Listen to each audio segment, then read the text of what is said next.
മക്കളെ, അപ്പൊ നിങ്ങൾക്ക് എല്ലാവർക്കും എപ്പോഴും ഡൗട്ടുള്ളൊരു സംഭവമാണ് എങ്ങനെയാണ് നോട്ട് എഴുതുക. എനിക്കും ഉണ്ടായിട്ടുണ്ട് അങ്ങനെ ഒരു പ്രശ്നം. അതായത് നിങ്ങൾക്ക് ഉണ്ടായിട്ടുണ്ട്, നിങ്ങൾ കമന്റ് ചെയ്യാട്ടോ. അതായത് നമ്മൾ കൊല്ലം തുടങ്ങുന്ന സമയത്ത് നമ്മൾ വിചാരിക്കും ഈ കൊല്ലം ഞാൻ നോട്ട് സൂപ്പറായിട്ട് എഴുതിയിരിക്കും, ലാസ്റ്റ് വരെ അടിപൊളിയായിട്ട് എഴുതുന്നൊക്കെ നമ്മളിങ്ങനെ ഒരു പാറ്റേൺ ഒക്കെ നമ്മളിങ്ങനെ കൊണ്ടുവരും.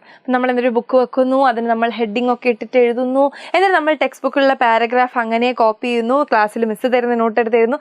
അവസാനം ഇതൊക്കെ ആദ്യത്തെ ഒരു മാസം കഷ്ടി എങ്ങനെയെങ്കിലൊക്കെ നടക്കും. പിന്നെ ഈ നോട്ട് എഴുതാൻ നമുക്ക് പ്രാന്തായിട്ട് നമ്മൾ നിർത്തിവെക്കും. എന്നിട്ട് എക്സാം സമയത്ത് ലാസ്റ്റ് അയ്യോ ആദ്യം മുതൽ നോട്ട് എഴുതായിരുന്നു തോന്നും. റിലേറ്റബിൾ ആണോ?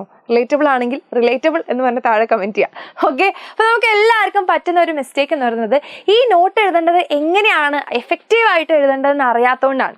അപ്പോൾ നിങ്ങൾക്ക് ഈ കൊല്ലം ഈ ഒരു അക്കാഡമിക് ഇയർ സ്റ്റാർട്ട് ചെയ്യുമ്പോൾ തന്നെ മിസ് ഈ ഒരു വീഡിയോ നിങ്ങൾക്ക് പറഞ്ഞു തരാനുള്ള കാരണം എന്താണെന്ന് വെച്ച് കഴിഞ്ഞാൽ ഫസ്റ്റ് മുതലേ നിങ്ങൾ ഇത് പ്രാക്ടീസ് ചെയ്ത് തുടങ്ങാൻ വേണ്ടിയിട്ട്. കാരണം ലാസ്റ്റിലേക്ക് ആവുന്ന സമയത്ത് ഈ ഒരു നോട്ട് ഉണ്ടാക്കാനൊന്നുള്ള ഒരു ക്ഷമ നമുക്ക് ഉണ്ടാവില്ല.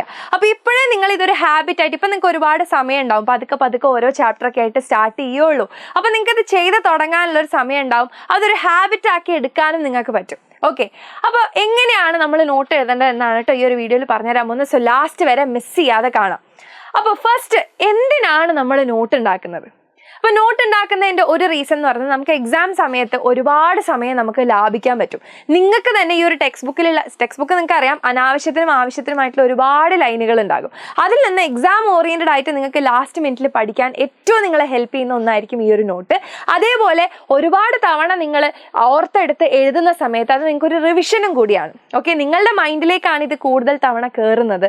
ആൻഡ് നിങ്ങളുടെ വേർഡ്സിൽ തന്നെ എഴുതുന്നത് കൊണ്ട് നിങ്ങൾക്ക് എക്സാം സമയത്തും ഇത് റീകോൾ ചെയ്ത് എഴുതാനുള്ള മെമ്മറി പവറും കുറച്ചും കൂടെ കൂടും. ഇങ്ങനെ പല ഉപകാരങ്ങളുണ്ട് നമ്മൾ ഈ ഒരു നോട്ട് എഴുതുന്നതിന്.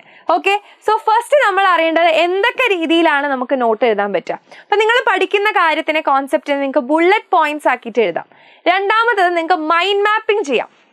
ഓക്കെ, ഒരു ചാപ്റ്റർ കംപ്ലീറ്റ് നിങ്ങൾക്ക് പഠിച്ചു കഴിഞ്ഞാൽ, അല്ലെങ്കിൽ ഒരു ടോപ്പിക്ക് നിങ്ങൾ പഠിച്ചു കഴിഞ്ഞ് കഴിഞ്ഞാൽ ആ ടോപ്പിക്കിൽ മെയിൻ ആയിട്ടുള്ള സംഭവം എന്താണ്, അതിൽ നിന്ന് വരുന്ന ഡിവിഷൻസ് എന്താണ്, ആ സബ് ടോപ്പിക്കിൽ നിന്ന് വരുന്ന എന്തൊക്കെ കാര്യങ്ങളാണ്, അങ്ങനെ നിങ്ങൾക്ക് എന്ത് ചെയ്യാം, ഒരു ടോപ്പിക്കിനെ നിങ്ങൾക്ക് മാപ്പ് ചെയ്യാനായിട്ട് പറ്റും. ഓക്കെ, ഒരു ടോപ്പിക്കിനെ നിങ്ങൾക്ക് മാപ്പ് ചെയ്യാനായിട്ട് പറ്റും. അതാണ് മൈൻഡ് മാപ്പ് എന്ന് പറയുന്നത്. ഒരു ചാപ്റ്ററിനെ കംപ്ലീറ്റ് വരെ നിങ്ങൾക്ക് ചെയ്യാം. പിന്നെ അല്ലെങ്കിൽ ഫ്ലോ ചാർട്ടുകൾ ചെയ്യാൻ പറ്റും. പിന്നെ അല്ലെങ്കിൽ ടേബിൾസ് ആയിട്ട് ചെയ്യാൻ പറ്റും. ഇതൊക്കെ നമ്മളെ ഹോൾ വലിയ ടോപ്പിക്കിനെ കുഞ്ഞിതാക്കി ഓർമ്മിച്ച് വെക്കാൻ വേണ്ടി നിങ്ങളെ ഹെൽപ്പ് ചെയ്യും. ഓക്കെ, എപ്പോഴൊക്കെയാണ് when should we write notes, എപ്പോഴൊക്കെയാണ് നിങ്ങൾ നോട്ട് ചെയ്തല്ലോ? ഒന്ന്, നിങ്ങൾക്ക് ഡ്യൂറിങ് ക്ലാസ്സസ് എഴുതാം. അപ്പോൾ നിങ്ങൾ സ്കൂളിൽ എഴുതുന്ന സമയത്ത് ശ്രദ്ധിക്കുക, നിങ്ങളെ ടീച്ചേഴ്സ് എങ്ങനെയാണ് നിങ്ങളോട് പറയുന്നത് അതിനനുസരിച്ച് ചെയ്യുക. അപ്പോൾ നമ്മളെ യൂട്യൂബ് ക്ലാസ്സസ് വരുന്ന സമയത്തോ അല്ലെങ്കിൽ നമ്മുടെ ബാച്ചിലുള്ള മക്കളാണ് നിങ്ങളെന്നുണ്ടെങ്കിൽ അതിൽ വരുന്ന സമയത്ത് നിങ്ങൾക്ക് ബാച്ചിലാകുമ്പോൾ നിങ്ങൾക്ക് നോട്ട് കിട്ടും. പക്ഷെ എന്നാലും നിങ്ങൾ എന്ത് ചെയ്യുക, ക്ലാസ് കാണുന്ന സമയത്ത് നിങ്ങൾക്ക് അതിൽ നിന്ന് എന്ത് മനസ്സിലാവുന്നു അത് നിങ്ങൾ എന്ത് ചെയ്യുക, നോട്ടായിട്ട് ആഡ് ചെയ്യുക. Okay, ready? അപ്പോൾ ആ നോട്ട് എഴുതുന്ന സമയത്ത് ഒരിക്കലും എന്ത് ചെയ്യരുത്, വെറുതെ മിസ് പറയുന്ന മൊത്തം ഇങ്ങനെ എല്ലാ സെൻറ്റൻസും എഴുതി വെക്കുകയല്ല. ആ മിസ് പറയുന്നത് എന്താണ് അല്ലെങ്കിൽ സാറ് പറയുന്നത് എന്താണെന്ന് ശ്രദ്ധിക്കുക. അതിനകത്ത് നിങ്ങൾക്ക് എന്ത് മനസ്സിലാവുന്നുണ്ടെന്നുള്ളത് വളരെ ഷോർട്ടാക്കിയിട്ട് എഴുതാൻ നോക്കുക. ദെൻ നമുക്ക് ഏറ്റവും എഫക്റ്റീവ് ആയിട്ടുള്ള ഒരു സംഭവം, നമുക്ക് എപ്പോഴും ക്ലാസ് കേട്ടോണ്ടിരിക്കുന്നതിനിടയ്ക്ക് ചില പോയിന്റ്സ് ഒക്കെ നമുക്ക് മിസ് ഔട്ട് ആയി പോയിട്ടുണ്ടാവും. സോ ആഫ്റ്റർ ക്ലാസ്, അതായത് കുറേ നേരം കഴിഞ്ഞിട്ടല്ല, ക്ലാസ് കഴിഞ്ഞ ഉടനെ തന്നെ നിങ്ങൾ ആ നോട്ട് ഒന്ന് എടുത്ത് നോക്കി അതിനകത്ത് എന്തെങ്കിലും പോയിന്റ്സ് ആഡ് ചെയ്യാനുണ്ടോ എന്നുള്ളത് നിങ്ങളൊന്ന് ചെക്ക് ചെയ്ത് ആഫ്റ്റർ ക്ലാസ് കഴിഞ്ഞ ഉടനെയും നിങ്ങൾക്ക് എന്ത് ചെയ്യാം, നോട്ട് എഴുതാം.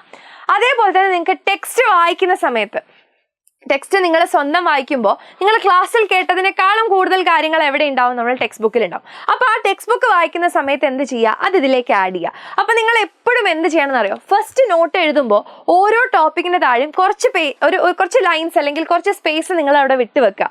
വീണ്ടും നിങ്ങൾക്ക് അതിലേക്ക് പോയിന്റ് ആഡ് ചെയ്യേണ്ടി വന്നു കഴിഞ്ഞാൽ ചെയ്യാൻ വേണ്ടിയിട്ട്.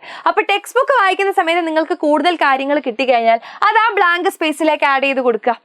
ആൻഡ് ലാസ്റ്റ് നിങ്ങൾ റിവിഷൻ ചെയ്യുന്ന സമയത്ത് ചിലപ്പോൾ നിങ്ങൾക്ക് പുതിയ കാര്യങ്ങൾ വീണ്ടും കിട്ടും. അപ്പോൾ അതും എന്ത് ചെയ്യുക, ആഡ് ചെയ്യുക. അപ്പോൾ ഫൈനൽ നിങ്ങൾ ആ ഒരു ചാപ്റ്റർ കംപ്ലീറ്റ് പഠിച്ചു കഴിയുന്ന സമയത്ത് ആ ചാപ്റ്ററിൻ്റെ ഏറ്റവും അടിപൊളി ഒരു നോട്ടായിരിക്കും നിങ്ങളുടെ കയ്യിലുണ്ടാവുക. ഒരു ഗൈഡിൻ്റെ ആവശ്യം നിങ്ങൾക്ക് പിന്നെ ഉണ്ടാവില്ല. അതേപോലെ തന്നെ നിങ്ങൾ നോട്ട് എഴുതുന്ന സമയത്ത് ശ്രദ്ധിക്കേണ്ട ഒരു കാര്യം എന്ന് പറഞ്ഞു കഴിഞ്ഞാൽ, നിങ്ങൾ വായിക്കുകയാണെങ്കിൽ, ടെക്സ്റ്റ് ബുക്ക് വായിക്കുകയാണെങ്കിലും ക്ലാസ് കേൾക്കുകയാണെങ്കിലും അത് കെയർഫുൾ ആയിട്ട് വളരെ കീനായിട്ട് ചെയ്യാം. ഓക്കെ, ഒന്നും വിട്ടുപോയിട്ടില്ല എന്ന് ശ്രദ്ധിക്കുക. ആൻഡ് നമ്മളുടെ കീ ഐഡിയാസ് എന്താണെന്ന് മനസ്സിലാക്കുക. വെറുതെ കുറേ കാര്യങ്ങൾ എഴുതി വെച്ചിട്ട് കാര്യമില്ല. എക്സാം ഓറിയൻറ്റഡ് ആയിട്ട് നമുക്ക് ആവശ്യമുള്ള ആ ടോപ്പിക്കിൽ ആവശ്യമുള്ള കാര്യങ്ങൾ എന്താണെന്ന് ഇപ്പോൾ ടീച്ചർ പറയുമ്പോഴാണെങ്കിൽ ആ ടീച്ചർ പറയുന്നുണ്ടാവും, ഇത് ഇമ്പോർട്ടൻ്റ് ആണ് മക്കളെ, ഇതാണ് നിങ്ങൾ ഇതിനകത്ത് ഓർത്ത് വെക്കേണ്ടതെന്ന് പറയുന്നുണ്ടാവും. അപ്പോൾ അങ്ങനെയുള്ള ടീച്ചേഴ്സ് പറയുന്ന വാക്കുകൾ നിങ്ങൾ ശ്രദ്ധിക്കുക. ഇതാ അവിടെ ശ്രദ്ധിച്ചോ എന്നൊക്കെ പറയില്ലേ, അതൊക്കെ പറയുമ്പോൾ നന്നായിട്ട് ശ്രദ്ധിക്കുക. ആ പോയിന്റ് നമുക്ക് ആവശ്യമുള്ളത് കൊണ്ടാണ് ടീച്ചർ പറയുന്നത്. അപ്പൊ അങ്ങനെയുള്ള കീ ഐഡിയാസ് നമ്മൾ അണ്ടർസ്റ്റാൻഡ് ചെയ്യുക. പിന്നെ എപ്പോഴും എഴുതുമ്പോൾ നിങ്ങളുടെ ഓൺ വേർഡ്സിൽ എഴുതുക. ടീച്ചർ സംസാരിക്കുന്ന വേർഡ്സോ അല്ലെങ്കിൽ നിങ്ങൾ ടെക്സ്റ്റ് ബുക്കിൽ കാണുന്ന ആ പാരഗ്രാഫ് അങ്ങനെ എഴുതി വെച്ചിട്ട് ഒരു കാര്യമില്ല. ആ നോട്ട് എഴുതുന്നതിൽ ഒരു കാര്യമില്ല, നിങ്ങളുടെ ടൈം വേസ്റ്റ് ആവുകയുള്ളൂ. ഓൺ വേർഡ്സിൽ എഴുതാൻ വേണ്ടി ശ്രദ്ധിക്കുക. ആൻഡ് ലാസ്റ്റ് ഷോർട്ട് ആക്കി എഴുതുക. വെറുതെ കുറെ നീളങ്ങനെ എഴുതി വെച്ചിട്ട് കാര്യമില്ല, മാക്സിമം ഷോർട്ട് ആക്കുക, പെട്ടെന്ന് വായിക്കാൻ പറ്റുന്ന രീതിക്ക്. ആൻഡ് നിങ്ങൾക്ക് നോട്ട് എഴുതുന്ന സമയത്ത് അതിനെ ഒന്നും കൂടി നിങ്ങൾക്ക് എഫക്റ്റീവ് ആക്കാൻ വേണ്ടിയിട്ട് അണ്ടർലൈൻ ചെയ്യുക. ഇമ്പോർട്ടൻ്റ് ആയിട്ടുള്ള വാക്കുകൾ, ഡെഫിനിഷൻസ്, ഇതൊക്കെ നിങ്ങൾക്ക് അണ്ടർലൈൻ ചെയ്ത് വെക്കാൻ വേണ്ടി പറ്റും. ദെൻ ചില ഇമ്പോർട്ടൻ്റ് ആയിട്ടുള്ള വാക്കുകൾ നിങ്ങൾക്ക് പല പല കളർ ഉപയോഗിച്ച് എഴുതി കഴിഞ്ഞാൽ ഈ കളർ നിങ്ങളുടെ മൈൻഡിലേക്ക് എക്സാം ടൈമിൽ വരും. പിന്നെ ഒന്ന് പറഞ്ഞാൽ ഹെഡിങ്സ് ആൻഡ് സബ് ഹെഡിങ്സ് ആയിട്ട് ഡിവൈഡ് ചെയ്യുക. ഓക്കെ, ദെൻ എന്ന് പറഞ്ഞാൽ ഡയഗ്രാംസും സിമ്പിൾസും യൂസ് ചെയ്യുക. Then review weekly. ഓരോ വീക്കിലും ഈ നോട്ട് നിങ്ങൾ എടുത്ത് വെച്ചിട്ട് നിങ്ങൾ എഴുതിയതെല്ലാം കറക്റ്റ് അല്ലേ, ഒന്നും ആഡ് ചെയ്യാനില്ലല്ലോ എന്നുള്ള കാര്യങ്ങളൊക്കെ നിങ്ങൾ എന്ത് ചെയ്യുക, വീക്ക്ലി ഒന്ന് റിവ്യൂ ചെയ്യുക. ഇടയ്ക്കിടയ്ക്ക് ഈ എഴുതി വെച്ച സാധനം എടുത്ത് വായിച്ചു നോക്കുക. ഇത് മതി നിങ്ങൾക്ക് എക്സാമിന് ഫുൾ മാർക്ക് വാങ്ങിച്ചു തരാൻ വേണ്ടിയിട്ട്. ഓക്കെ, അപ്പോൾ ഇത്രയും കാര്യങ്ങളാണ് നമ്മളൊരു നോട്ട് എഴുതുമ്പോൾ ശ്രദ്ധിക്കേണ്ടത്. സോ ഇക്കൊല്ലം മുതൽ എൻ്റെ മക്കൾ എന്ത് ചെയ്യുക, നോട്ട് എഴുതാൻ വേണ്ടി സ്റ്റാർട്ട് ചെയ്ത് തുടങ്ങുക. കാരണം നിങ്ങൾ വലിയ ക്ലാസ്സിലേക്ക് എത്തി അല്ലേ. അപ്പോൾ നോട്ട് എഴുതാൻ വേണ്ടിയിട്ട് ഇക്കൊല്ലം നിങ്ങൾ സ്റ്റാർട്ട് ചെയ്യണം. ഓക്കെ, മിസ്സിന് ആ ഒരു പ്രോമിസ് നിങ്ങൾ തരണം. ഇപ്പോൾ ഇതേപോലെ നിങ്ങൾ ട്രൈ ചെയ്ത് നോക്കും എന്നുണ്ടെങ്കിൽ നിങ്ങൾ എന്ത് ചെയ്യുക, ഈ ഒരു കമൻറ്റ് ബോക്സിൽ പ്രോമിസ് എന്ന് പറഞ്ഞൊരു വാക്ക് മിസ്സിന് തരിക. ആൻഡ് ലാസ്റ്റ് വരെ, ഈ ഒരു അക്കാഡമിക് ഇയർ എൻഡ് വരെ ഇത് നിങ്ങളൊരു ഹാബിറ്റായിട്ട് കൊണ്ടുപോവുക. ഇത് നിങ്ങൾക്ക് എന്തായാലും ഗുണം ചെയ്യും. ഞാനിത് ചെയ്ത് നോക്കിയിട്ട് വിജയിച്ചിട്ടുള്ള ഒരു കാര്യമാണ്. അപ്പോൾ അതുകൊണ്ടാണ് മിസ് ഇത് നിങ്ങൾക്ക് വേണ്ടി ഷെയർ ചെയ്യാൻ വേണ്ടിയിട്ട് വന്നത് കേട്ടോ. അപ്പോൾ അതുകൊണ്ട് എൻ്റെ മക്കളെല്ലാവരും ഒരു പ്രോമിസ് എന്നുള്ള കമൻറ്റ് ഈ ഒരു വീഡിയോന് താഴെ കമൻറ്റ് ചെയ്യുക. All the very best. ഇപ്പോൾ ഈ കൊല്ലം അടിച്ചു പൊളിച്ച ഫുൾ മാർക്ക് വാങ്ങാം.